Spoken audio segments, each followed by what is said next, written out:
How we doing today, guys? Sean here with Striking Reptiles. I wanted to come to you with something that might be a little controversial. I'm sure there's going to be a few people, when I post this video up, are going to talk trash about me, bash me, but this is something I have tested to see what the reality of this is. And the biggest thing is with the Chondro community is Exoterra tanks. Everybody says Exoterra, the Zoo Meds, all this stuff. They're horrible. Don't use them. They're you're going to have tons of problems. And don't get me wrong, for the most part, I will say you buy one straight off the shelf, you're 100% correct. It's going to be crap. You're going to have problems with humidity, keeping your temperatures up. All around just kind of a problem with these guys.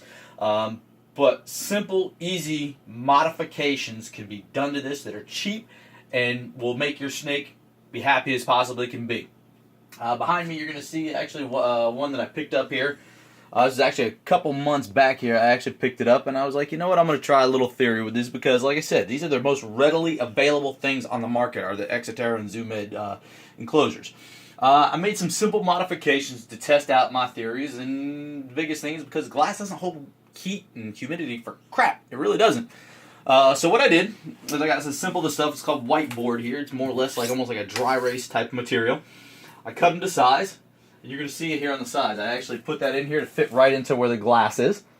I got that blocking off the sides, and then after that, I wrapped it with this insulation stuff. You can also get this Lowe's, Home Depot, just the same as you can the whiteboard. I'm lucky enough where I get this crap at work here. I get it for free, so that makes it 1,000 times easier for me.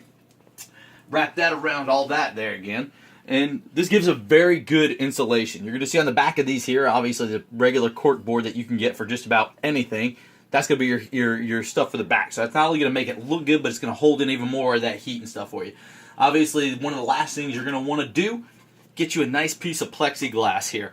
Plexiglass is obviously going to block off a lot of that screen. It's going to hold in that humidity, that heat, keep your snake happy. Obviously, I just got a little LED light on here, but to break down some of the components, I took some stuff off of this so this way you guys can see. This is actually a new product that hasn't been out for too long, but it's great. It's called ReptiHeat. More or less what it is a big ceramic heater.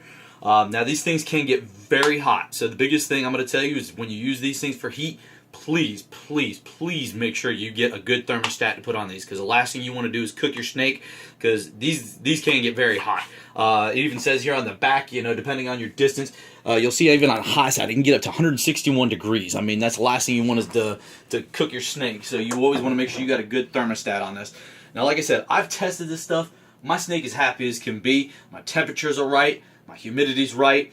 Full sheds, no problems with eating. I'll come in active at night, going around, drinking its water, doing its, when I do its misting, and this has worked fantastic, guys.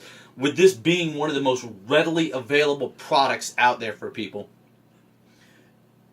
if you're willing to put in time to make those modifications, you got a great tank. And, a great enclosure, I guess you said, not tank, But it's great. It gives them a great setup. And, I plan on trying to test it out with even some of my bigger and older snakes. Like I said, I wanted to test it out with one of the smaller ones, because obviously they're one of the most sensitive ones that they're going to have is your smaller ones. And I wanted to test that out to see how it held up for them. Guys, this is a great thing. Hopefully, if you guys are going to do it and, you're on, what I like to call, a reptile keeper on a budget, man, please take the simple modifications.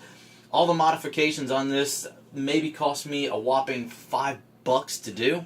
I mean, for $5 for, to keep your animal happy, healthy, safe, please do it, Don't think twice about it. The products, you can get you this heater online. I think I got mine for $23 off of Amazon.